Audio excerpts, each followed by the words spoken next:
Good morning, good day, good evening. Thanks to Jason for giving a beautiful introduction. Thanks to everybody for joining. Today we will go through the algorithms that are available in Azure Machine Learning. Basically, what is the feature, what are the features, comparing them, and some of the attributes, what kind of data we can use and stuff like that. If you have any questions, please put them in the chat box. We will, hopefully at the end have 5 to 10 minutes to just go through, discuss them.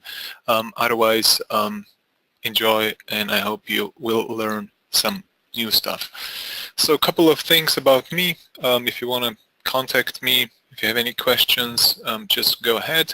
Otherwise, I'm just briefly been doing SQL Server and statistics and programming and stuff like that for more than 15 years, and I am coming from a retail, my background is retail, so if you have any retail questions, just go ahead. So agenda for today, we will be basically focusing on those algorithms. Just briefly, algorithms available are regression, two-class, multiclass, and clustering. Basically, we will be exploring those algorithms, which algorithm is used and useful for what kind of empirical data set, and what can we achieve with those data set and algorithms. So what kind of problem we can tackle.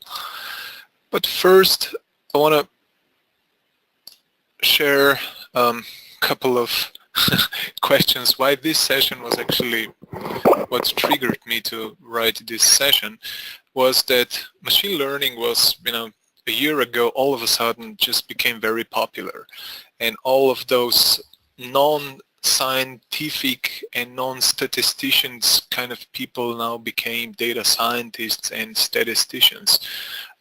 And everything was proclaimed as very easy.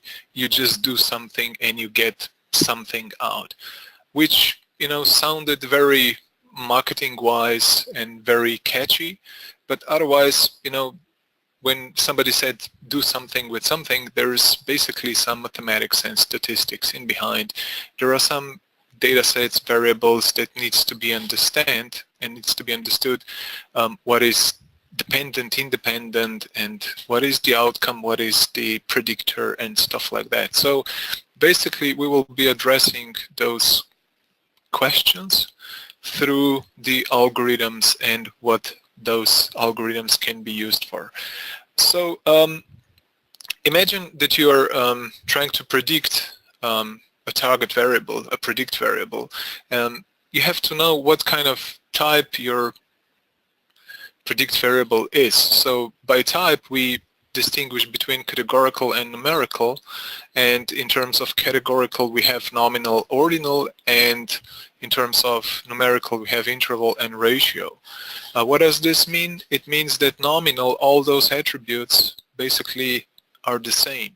We cannot sort of say one is bigger than 0 in terms of, let's say, buyer, non-buyer, or in terms of gender, female, male, etc. In terms of ordinal variables, we already can apply that, something is bigger, or we can say, we can set, the rank, we can set the order, and so on. And in terms of numerical, we have in interval, which is, in terms of the statistics, one of the best variable you want to have. And of course also the ratio, which we will not be tackling today, but is definitely useful to just have in mind those things. But to warm up, a simple regression. So the simple regression formula, you can see that, we are trying to predict the specific y value with the intercept, slope, and those specific x variables, which is the set of independent variables or independent variable. Why am I basically saying this is that based on those x variables, which are the independent variables, so we are taking a set of independent variables and trying to predict the dependent, the target variable, those independent variables are very specific in terms of data types. So you might have a continuous predictors or variables, or you might have categorical predictors or variables. And based on that, your formula for regression changes immediately.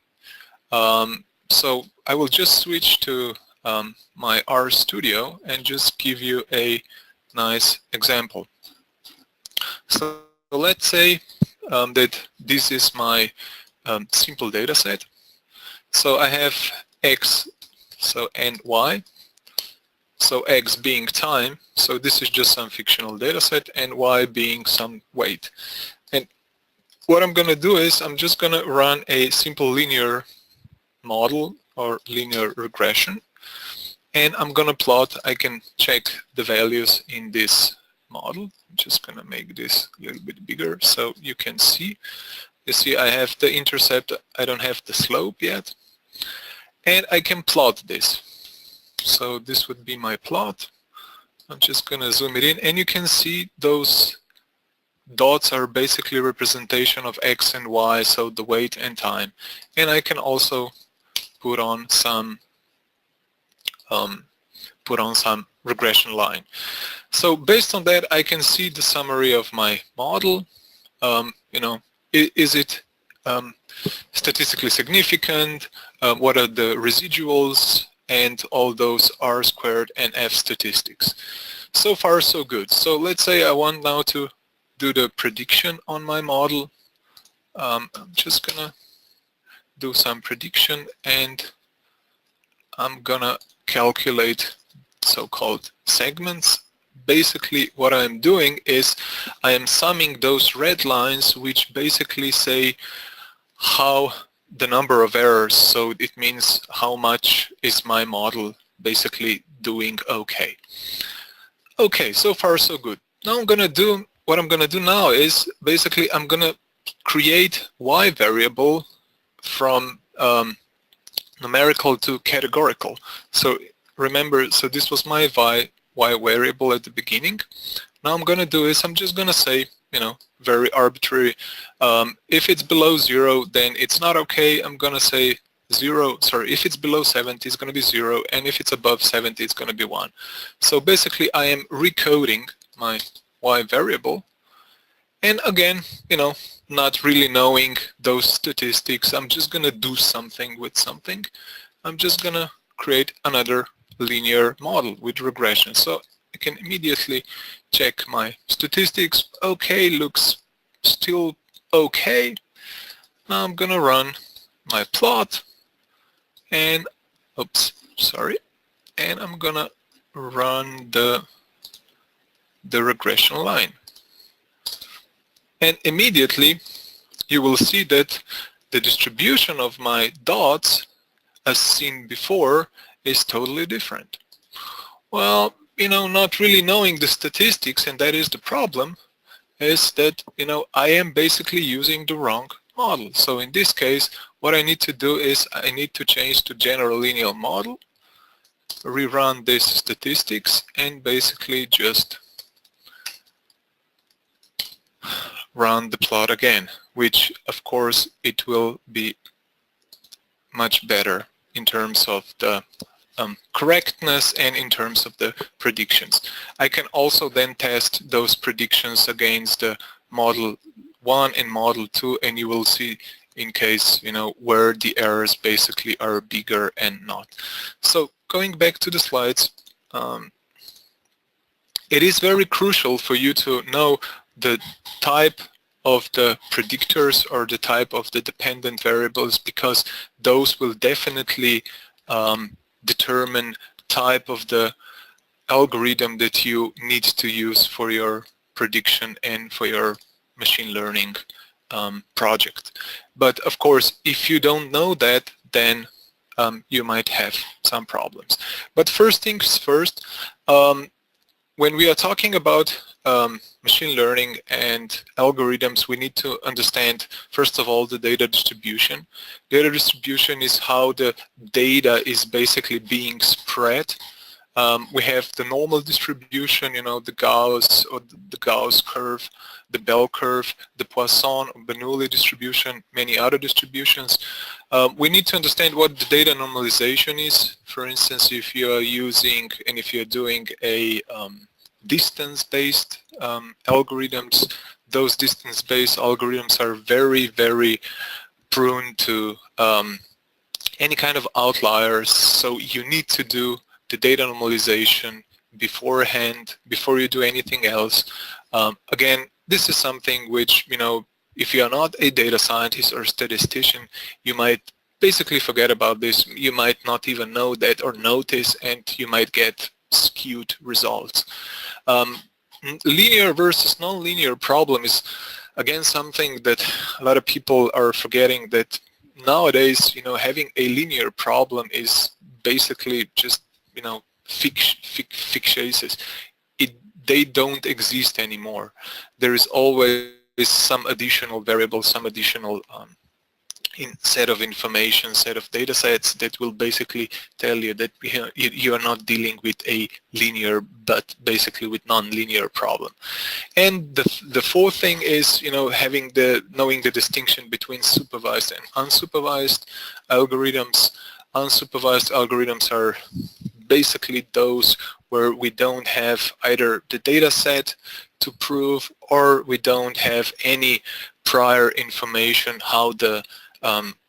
prior information about the data set. So unsupervised or undirected might be, you know, clustering, where we don't know anything about the data set beforehand, versus the supervised, where we at least know the structure, the data, etc., etc.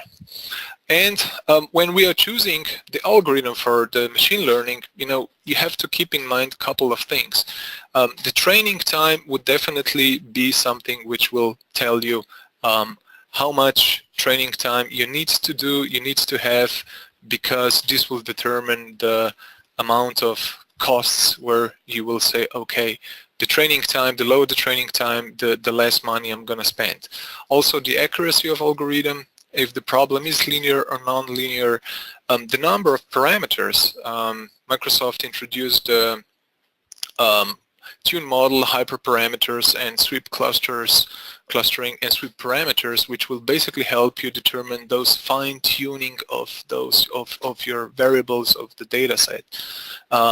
Number of data in the data set, or the features, you know, the more data or the variables you have, the more complex the output will be and the model will be, which means that, you know, it's going to take much more training time, etc., etc.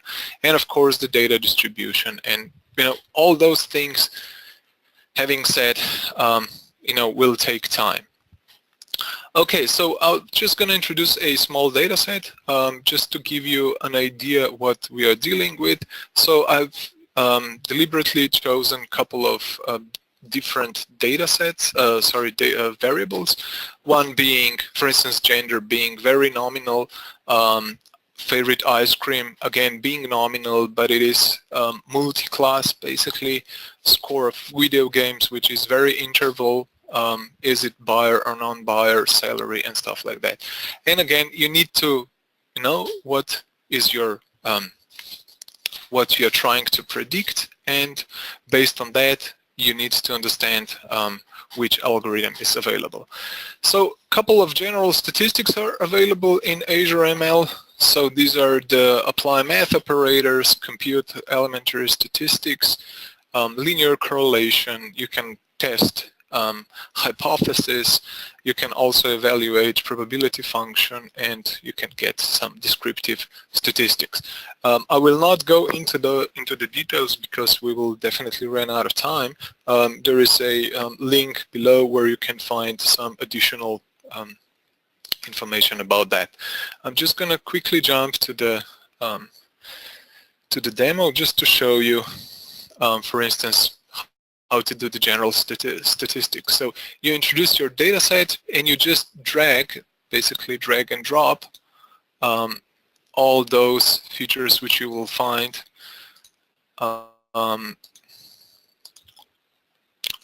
So you can do the feature selection, data transformation, data input, output, and statistical functions. This is basically what I was just talking about. You can just grab and pull it here and just join the connectors, and that's it. I will not run this because it will take precious time, but this is my data set, and you can just get to know your data. Just this is something, as an advice, get to know your data. If you need to normalize the data, there is a object to do that. You can, evaluate probability function. You can do some summary statistics, etc., etc. Okay, going back to the slides. Splitting the data. Splitting the data is something which is very important, especially when you're dealing with supervised algorithms. Why are we splitting the data? Basically, because we don't want to have biased results. Splitting the data basically means that you will take, the original data set and do the fraction. So let's say 80% for training, 20% for testing, or 50-50 or 60-40. And what you want to do with that is you're going to train the model with the train subset, and then the outcome and the model itself, you will test it against the test data set. This is important because you don't want to have overfitted models, you don't want to have underfitted models, and that's it. There are a couple of types of splitting the data. So you have split mode by splitting the road. If you do any type of recommendation engine, there is a recommender split, very useful. And then there is this regular or relative expression where you can type in the regex if you want to do a particular, let's say, bootstrap splitting. There is also random seed and stratified split. What I am missing is, for instance, the jackknife cross-validation type of splits, but that this can be done again with our code. Again, a short demo. Just gonna go here, and I'll show you how to do the split. It's loading. Okay, so again, you are dealing with your original data set. What you need to do is you just take the data split and you define the type. So in this case, I'm just splitting the road, and I'm saying take 30% and 70%, and let's say I'm taking the stratified split as false, which means that it will not do the strata split over all the variables. What I'm doing here is basically I'm splitting 30, 50, and 80%, and if I would be to run this, then at the end you will see that, around 50-50 would resolve. If I do the visualization of the evaluated model, it will take and generate the best model. And in this case, I am just proving that, I'm taking the two-class boosted decision tree just to prove that, it also is very important how you want to split your data. You don't want to take too little data when you are training the model, and you don't want to leave too little data for testing your model. So again, this is something which, play with it, take some time, and find the best split of your data. Okay, and then after that, you want to initialize your model. There are a couple of family of those algorithms available. So if you are doing a regression, then you are basically trying to predict a number.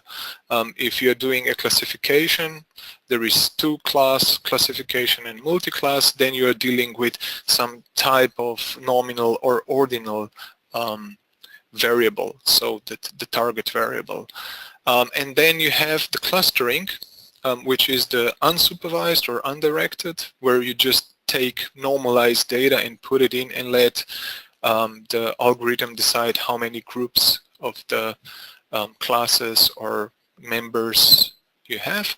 And then there is also anomaly detection. There is a PCA and one class support vector machines available. There is also the time series decomposition available, which is not on the slide. And there is also the scale and reduce type, which is, you can see that the line is dotted, which means this is basically not meant for predictions, but to reduce the number of features. So let's say that your data set has 100 features, 100 variables, and you want to find out which are either the most relevant, or you want to do some sort of calculated, structured, new structured calculated variables, and you would use, let's say, principal axis component or factor analysis, stuff like that, just to reduce the complexity of those variables. This is a very beautiful algorithm cheat sheet created by Microsoft, where you would find yourself is at the starting point, and then what do you want to predict, or you want to discover, or you want to find some anomalies, and then you just follow basically this graph how to do that. This is available on Microsoft website. I don't want to go too much into the details. So this is something, which I've put together just to make much more understanding of those algorithms. So if you're dealing with regression, you have the following algorithms available: decision tree, decision forest, fast forest, etc., etc. And if you're dealing with classifications, you have multi-class and two-class classification. You will see that not all of the algorithms are available for all type of the data set or the predicted variable, but beware, if any kind of data set you will put in, the algorithm will basically calculate the result for you. So it is up to you to know that you are, taking and choosing the right algorithm based on your data set. So if we are talking about regression, we need to distinguish between linear and logistic regression. For the linear, there is a linear regression model. And for the logistic type of the data set, there is a logistic regression, and you have two-class classification and multi-class classification logistic regression available in Azure ML. So again, based on your target variable, if it's a nominal or if it's a ordinal or interval. Then there is the decision tree, decision forest, and decision jungle. Decision tree is basically, you have the regression boosted decision tree and two-class classification boosted decision tree. Decision tree is basically, conquer and it's basically an algorithm that you define, where you want to split on which data, how you want to split the data. So let's say the decision tree would go, if I have income less than 61K, yes, no, and then we'll take into consideration the next variable, and so forth and so forth. With the decision forest, it basically, what those algorithms are doing are taking multiple decision trees at the same time, and they are basically running at the same time. There is also a set of the parameter where you can say, do you want to repeat, or do you want to do sort of crossover validation type of the decision forest. Decision forest, there is a regression to class and multi-class decision forest available, again based on your data type.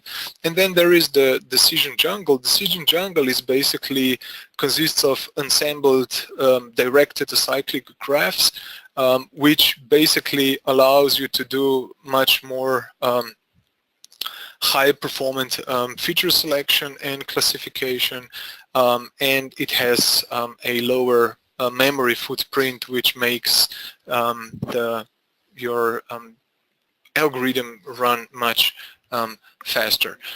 And in terms of the naive bias, it is regression bias linear, and then there is a two-class classification bias point machine. Neural networks and perceptrons, again, regression two-class multi-class neural networks and perceptrons. And then there is a support vector machines where, again, you have two-class classification and anomaly detection for the support vector machines.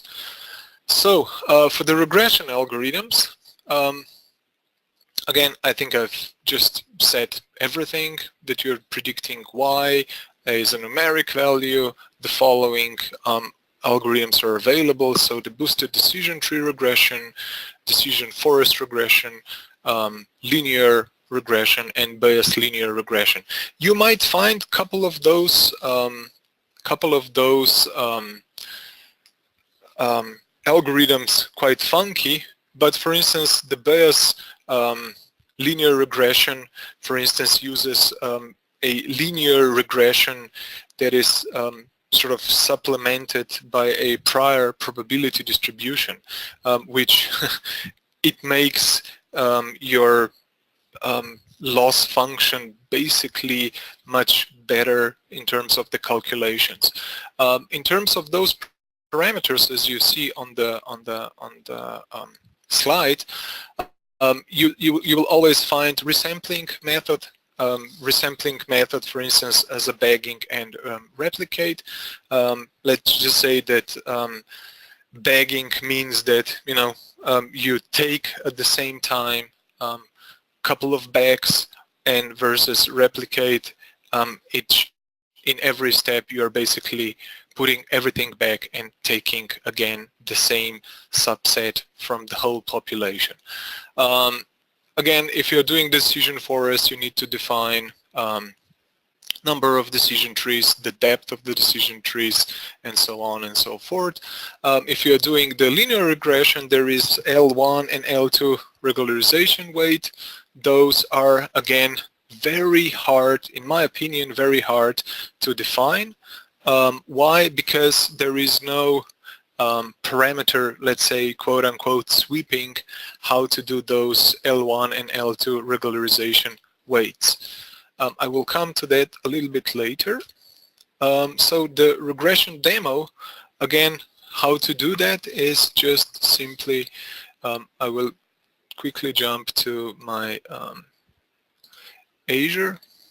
So I'm just going to go back to my saved experiments, and I'm going to do the regression. So remember the first step when we defined the split. So now that I've chosen what kind of split I'm doing, I can check that I'm doing in all of those lines or the verticals, I'm doing 50-50 split. So I'm taking 50% of the data set for the training and 50% for the testing. And then what I'm doing is I'm taking the linear regression, decision, forest regression, Bayesian, linear regression, and so on and so forth, and I am basically training, scoring, evaluating, and then at the end, very end, I am taking some R code. Basically, I am just giving this data frame, data set, data frame, just a name so that the results will be displayed neatly. And then once I run this, basically I will get the results back in terms of a table saying which model is basically, which algorithm basically scores better.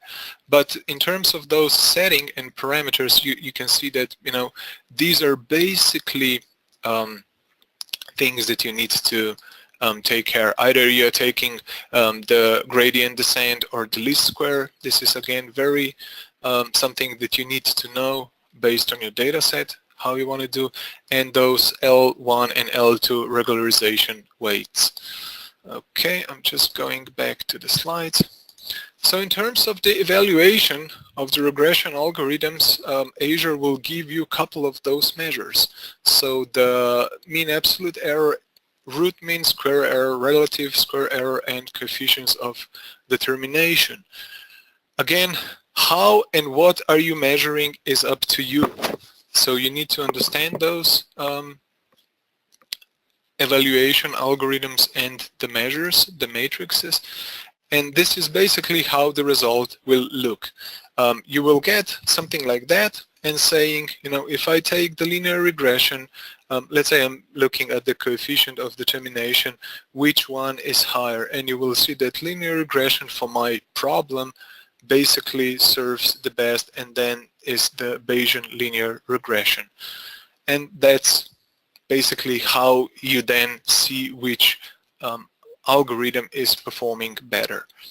The comparison, for instance, for those regression algorithms is basically something like that. Again, based on, let's say, the type of the variables, the quantity of the data, how much customization you want to have, whether the problem is linear or not, etc., etc. This is something, in my opinion, quite helpful if you want to decide which one to use. And again, the training time, which again will basically tell you how much money you're going to burn training the models. And then we have two-class and multi-class classification. I'm just going to go quickly through because we have around 20 minutes more.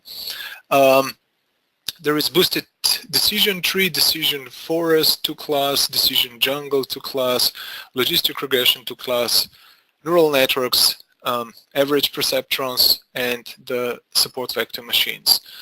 Again, this is useful if you are predicting a binary type of target variable, so which means either 0, 1, yes, no, something like that. Again, it is very specific to your problem, but again, you will see once you will dive into those algorithms that parameters will sort of become very familiar. You know, if you're doing the decision trees, you will see that, you know, resampling method is repeating the number of the trees, the learning rate, etc., etc. There is two-class logistic regression where you will find this L1 and L2 regularization weight a little bit strange, let's say, to define, but as I said, you know, this is something either which you can solve by either writing some R code or Python code on against your data set and see which regularization weight is basically working for you the best. And what actually is regularization weight? It is used, of course, for avoiding overfitting. Overfitting means that, you know, you don't want to have your model too specific. So basically what it does, it basically penalizes all those estimates that either would overfit your model. L1 and L2, the difference is that L1 is for the sparse or high-dimensional data sets, and L2 is basically for dense, smaller, but computationally efficient models. How does the regularization basically works? So let's assume that this is my data set, and we are looking to define those two groups. But you can see that the cost of those x's that are basically right here is too high. So what will the regularization do is basically say, okay, I'm going to cut here.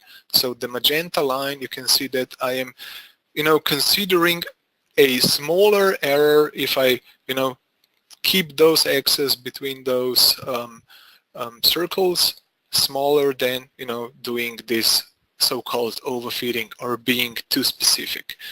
Again, two-class classification demo is effectively the same, but you know, you can create all those trees, you know, doing all those splits and stuff like that, but the evaluation is slightly different. You will get the confusion matrix or classification matrix, and you will get the ROC curve or AUC curve, precision or lift chart. Those are, you know, different names denoting relatively the same thing. I will not go into the details, but just to give you an example how to interpret those AUC or ROC curve, this is something, you know, with the smileys.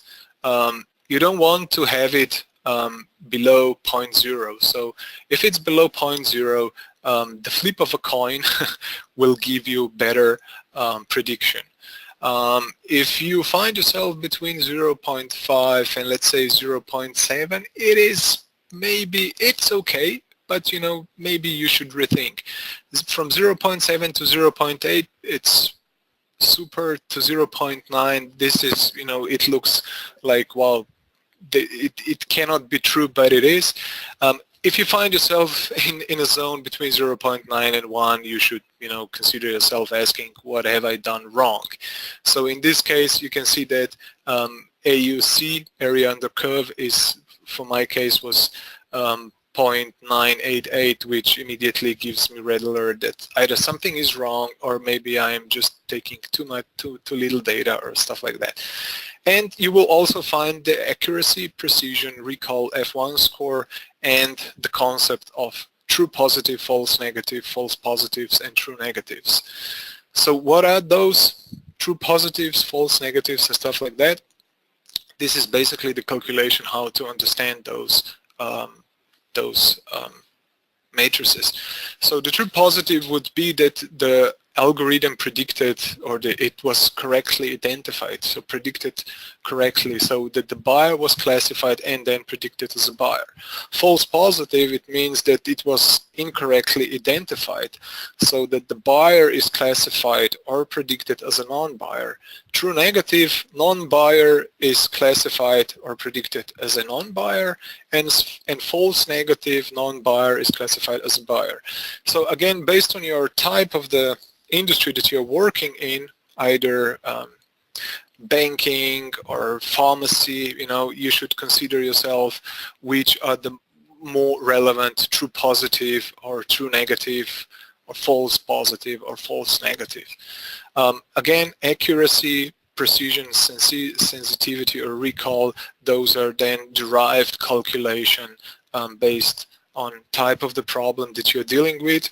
So let's say accuracy would be the proportion of correctly classified, and this is the formula how to calculate. So you take true positive plus true negative divided by everything else, and so on and so forth. So this is basically the matrices for the two-class classification. And the comparison of those algorithms, again, you know, focus on training time, focus on linearity. If you want to do the customization, you know, again, that's it.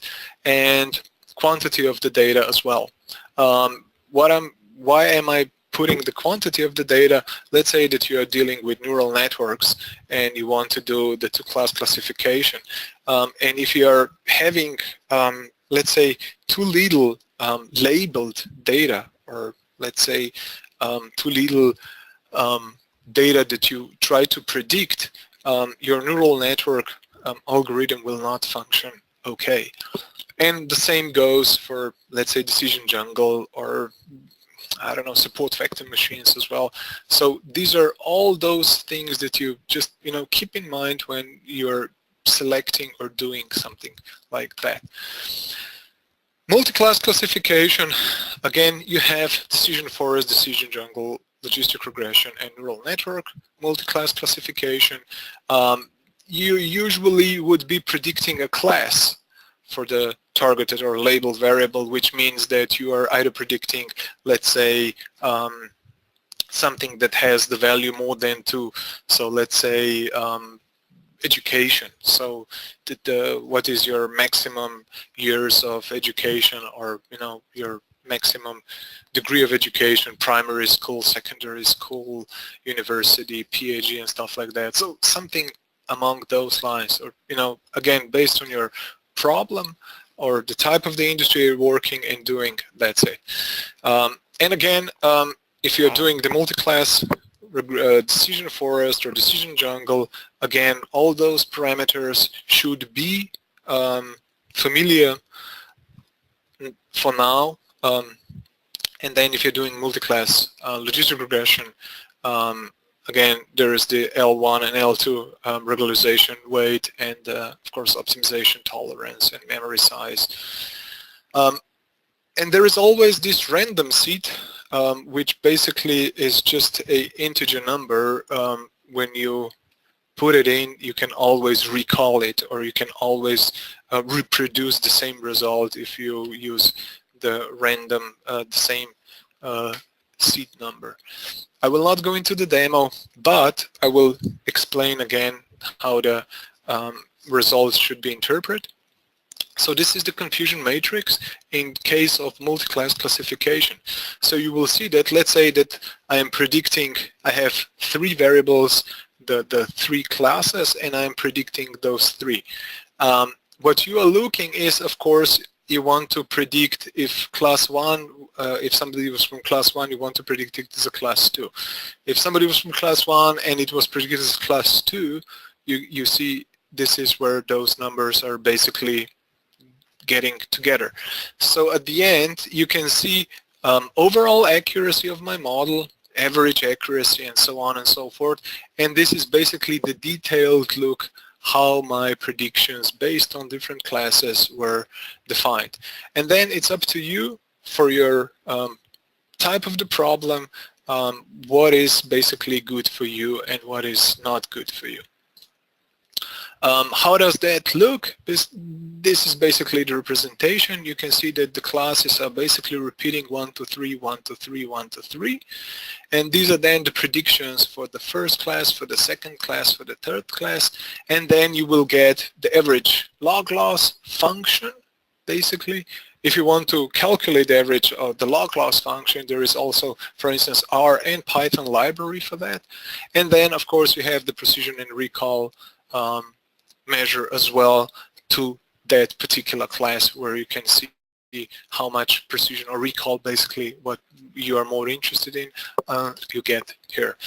And the comparison, again, type of the variable, type, the training time, the linearity problem, you know, how much you can customize and stuff like that.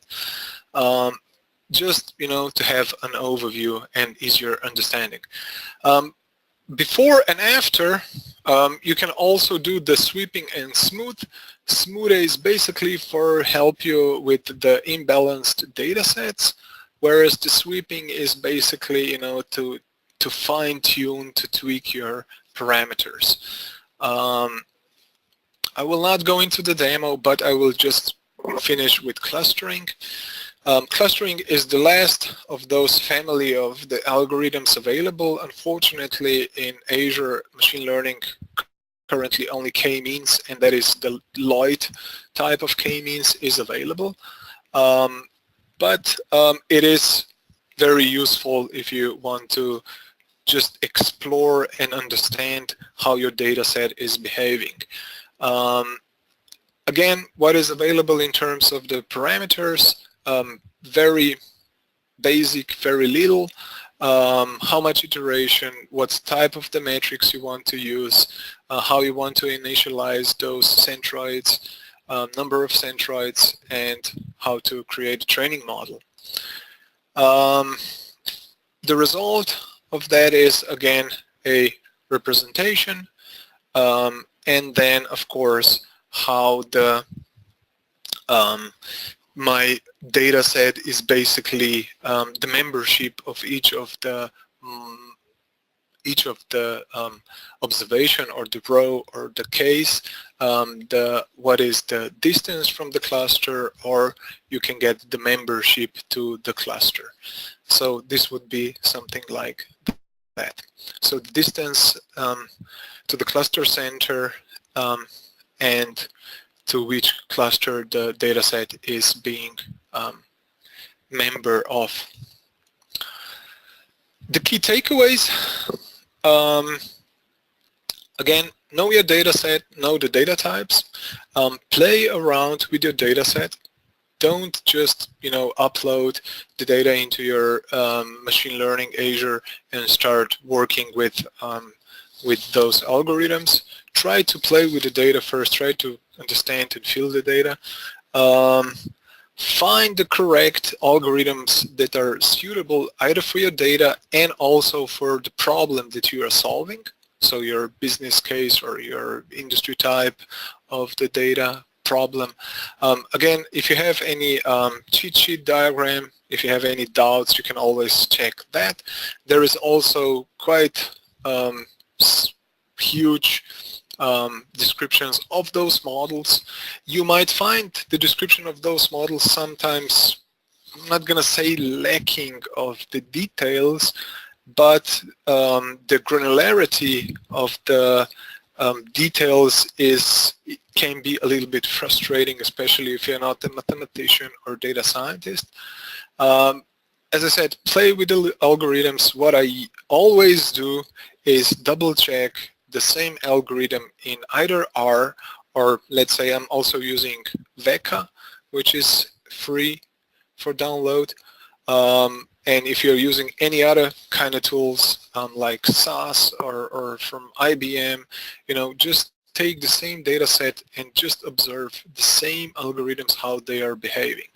With Python, you can also use Python with SQL Server 2017 if you're having the data reside in your SQL Server database. But Python has been available in Azure ML ever since from the beginning, R or Python.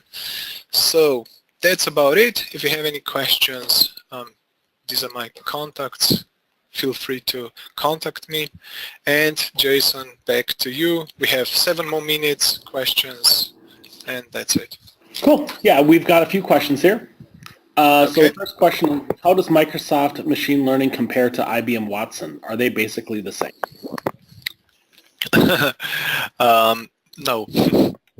So the Watson is, set of the assembled different algorithms that basically have the ability, to do all this, let's say, quote-unquote, Cortana intelligence, so, voice recognition, artificial intelligence and stuff like that. And when those results are then submitted, then there is, of course, different sets of algorithms that can do that. Just to give you an example, or just to sort of clarify that, Watson is set of a lot of different algorithms with huge knowledge base and data sets. So it's kind of, hard to do the comparison.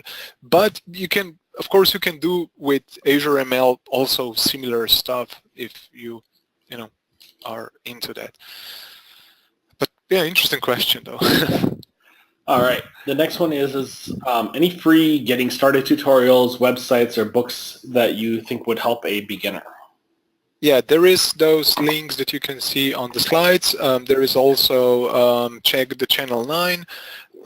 There is a free downloadable book from Microsoft on Azure ML and on R integrated in SQL Server. There is a lot of material available. If you browse those A to Z list of models, you will always find some additional reading. And of course, I would definitely recommend you to start using the predefined models that are available in Azure Machine Learning Studios. So I can quickly just show you that. So if you go here and you say get new experiment, there are a lot of samples already available, which you can just click and start using by basically start using and learning on those. Of course, you can always, if you have a very good experiment created or something, you can always put it on the store here and also earn some money out of that. So there is quite a lot of material available for the newbies, for the beginners, and I would definitely recommend also some, statistical book to start reading. All right, and somebody did reply with it also that edX has a course that people can do. yeah, there are also, Coursera and edX. You can do the certification and stuff like that. Always available for that as well. But these are, not basically that free. You just need to, pay small fee to get in and then start using that as well. Yeah, good comment. And I think you answered this one through the presentation itself, but I'll ask it anyways. How do you know if a model is correct, and also how do you pick the ones to try? One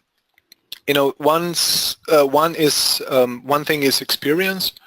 So I can say from my experience, I know that this model will not function well with this data set, or, there is also the evaluate model available, where you can just see how the model is behaving. And I would definitely recommend you to do some sort of double check when you define and when you decide on a model. Just type the R code. There is a R object where you can just start writing R code or Python code and see if you get the same results or better results or worse results and stuff like that. So yeah, just do that. All right, and then the last question here is, where can one find some use cases for machine learning? So some use cases I've just shown here. If you go to the Azure Machine Learning Studio and you want to start kicking a new experiment, there are tons of tutorials, and let's say I'm just gonna click on one. Clustering. Let's do the binary classification, Twitter sentiment analysis. So I just click in, open in Azure Machine Learning Studio, and I will get the whole project basically. The experience. Okay, I think I need to do some upgrades, but so that there's the.